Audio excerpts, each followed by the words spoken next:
Off Work Sports, NBA. I said it that I'll make it. Football is a little bit tougher to do. There's a lot of players to cover. Defense, 8, 10 guys each side. So it's kind of a little bit more difficult to do a full review on a team. Basketball is a little bit easier, and I know a little bit more basketball better than I know football. That said, Off Work, I'm getting into it today. We're going to start off with one of the most intriguing teams that I've seen.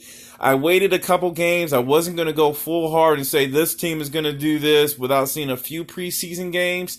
And I'm going to go off the preseason games and tell you what I see. New Orlean Pelicans are stronger than we think and are in contention. I'm saying if here first, they're going to give the Utah Jazz a lot of trouble and could be on a playoff hunt this year.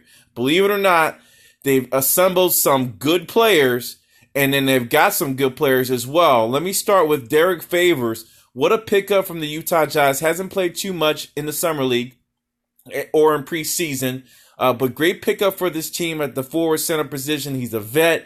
He's going to be able to rebound, clear space. I like what I see from Derek Favors. Will he start? That's the other question.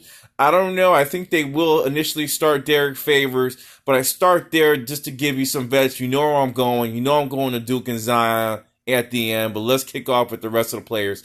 Brandon Ingram's another vet, right? He comes in. So look at this lineup now, all right? So you got a guy that is a borderline star in Derek Favors, okay? Not an all-star, a star. And then you bring in Brandon Ingram, who is a borderline all-star, coming over from the LA Lakers. Great potential, great scorer, long player. I call him Kevin Durant, very, very light.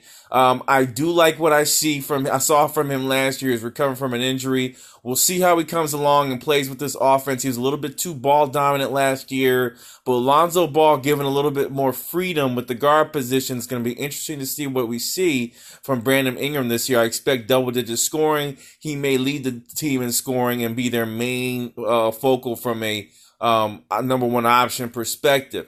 But let's not forget, as we get through all these vet guys I think have experience, Jrue Holiday, an all-star, in my opinion, every year. And he's done so well for this team through the years. He's a vet. He knows how to play. He's going to play kind of like an off-guard position. Call it a G if you're playing any video game. Not an SG, not a PG, a G. He's a G. And Jrue Holiday is just an amazing, player and a guy that can take him far, knows how to play, knows how to get him into the playoffs. He's going to be the key factor for this team. Where he goes is where this team goes. Brandon Ingram and him will be the focal points on the success of this team. So you see that you got a borderline all-star and an all-star, and I haven't even got into the rookies yet. So you gotta play with me here, right? I want to get into another player before we get to the man who I'm going to talk about in a second. Jahlil Okafor. Okay, he's another key factor. Will he start or will he play alongside Mr. Derek Favors? I think you're going to have to play him off the bench and have him give Derek Favors breathers, or reverse it, have Derek Favors come off the bench and give Jahlil Okafor some breathers. I do like what I see from the center position. Derek Favors provides the defensive edge, and Jahlil Okafor provides everything. He could potentially be in the running, not winner, of the MIP award for the NBA this year for Jahlil Okafor. I really like what I saw from him last year in the second half of the season. I do think there's an opportunity for him to finally revamp his career and get minutes to be able to score. So I'm happy with what I'm seeing from Jahlil. JJ Redick was the next acquisition, a great vet. Frank Jackson's going to learn a lot from JJ, like Landry Shamet did. Shamet looks like a JJ Redick clone out there in the Clipper land. Frank Jackson's going to learn from that. I think Frank Jackson's goal should be on this team in current state to be one of the better six-man in the year in the league. His goal should be to be the sixth man of the year. And honestly, that's where they need him. That's where he's going to pay the most dividends. But there's another fellow that I'm going to get into when I get into the rookies that may be able to help Frank Jackson. This team is looking actually pretty scary when you look at all the talent that they have. Now, let's get into it. So we've solidified the vets. We solidified some of the six-man scorers in J.J. Redick and Frank Jackson. Now, let's get to some of the X factors that makes this team a little bit different. Josh Hart came into this team, and he hasn't played that many minutes. It's going to be tough for him. I don't know. They may move him. But if he gets to play, that's another guy you play off the bench who's exciting. He can easily give you 8-10. Nickeil Alexander-Walker. Wow. What a pickup for them. What a great draft for them. These guys are all paying dividends. I don't think all of these kids are going to make the team. I apologize. I think they need some more defensive help, a couple more leapers. But they do have Jackson Hayes, who I'm going to get to in a minute from the rookie perspective, that could be the anchor in the future from inside the blocks protecting the plate. So they have all the necessary evils that they need to be a successful team. Nickeil Alexander-Walker, Frank Jackson, and J.J. Redick. I mean, just having that type of talent, I don't know if they're going to be able to keep them all, but having that amount of talent on the bench coming off, you have 3 weapon scorers that could potentially pay dividends for you in a playoff run and could be the X factors that turn a game around. So I like what I see there. Let's get into the man who they traded for, the guy who's going to have to orchestrate this offense. Lonzo Ball finally comes to a team where, for the first time, I'm not expecting him to score 25 points. He's not going to be able to. There's too many hands in this water that can score and put points on the board. Lonzo is going to have to be what he's been in the Lakers, but a little bit steroidized. I made that up. Yes, I did. But he's going to have to be a little bit steroidized, average maybe a triple-double. That's what I'm looking to see from Lonzo Ball. And the stat line should read something like this, near this. Okay, 10 points, 9 assists, maybe 9 rebounds, yes, and then 4 or 5 steals. If Lonzo has that kind of season, I consider it a success for the Pelicans because of all the hands in the water. They got too many scorers here for Lonzo to average double digits, high double digits in the 18s, 19s. There's too many hands in the pocket.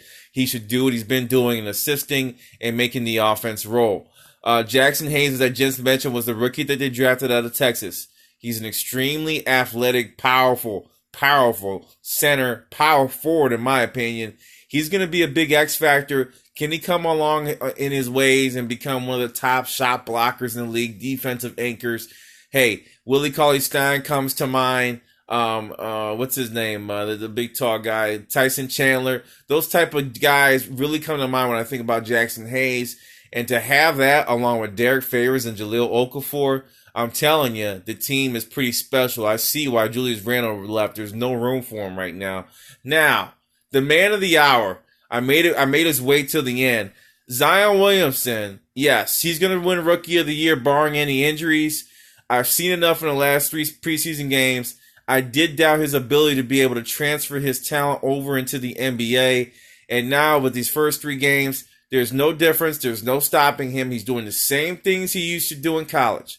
He's doing the same darn thing. Zion Williamson is the man right now, Rookie of the Year. He's going to be the guy that they don't necessarily need to rely on, but could be that extra punch. And you could have a big 3 already on the Pelicans of a Zion Williamson, a Brandon Ingram, and Drew Holiday is definitely a big 3 runner. He's going to be the first one that's already in there. You got a big 1. Can Ingram be the big 2 and Zion be the big 3? I don't know, but I think it's highly feasible based upon what I've seen for this team to make the playoffs and beat out the Utah Jazz. Sorry, guys. Got to be honest. New Orleans may have come up on top. Everyone was talking about in the summertime. The Lakers made their moves. I love Anthony Davis, but man, this lineup that they were able to compile, the draft picks, great job. Need to assess some of these guys, Kavell Bigby and Javon Best, Zylan Cheatham. May need to add a little bit more talent there, but you promise you're going to have these guys who certainly know that they're role players. Bring somebody else in that's a possible starter, may give some headaches in the locker room. But really like this team. Exciting for what we can see. Etuan Moore is another guy I forgot about, another bench player. So they got several guards. They're going to probably go 4-guard lineup at some point with Jackson Hayes in the middle. And I wouldn't mind seeing that. I think that'll be enough in this NBA. So can't wait to see what the Pelicans end up. I think they're borderline 8 seed, 7 seed in the West. Let's go Pelicans. Let's go Zion Williamson. Let's go Ball. Let's go Ingram. Hey, let's go Jackson Hayes. Let's go Champ. Let's go Drew Holiday. Let's go Jackson. Let's go J.J. Redick. Let's go Jahlil Okafor. Let's go Champs. Etuan Moore. Hello Pelicans. Welcome to the game. Off Work Sports. I'm out.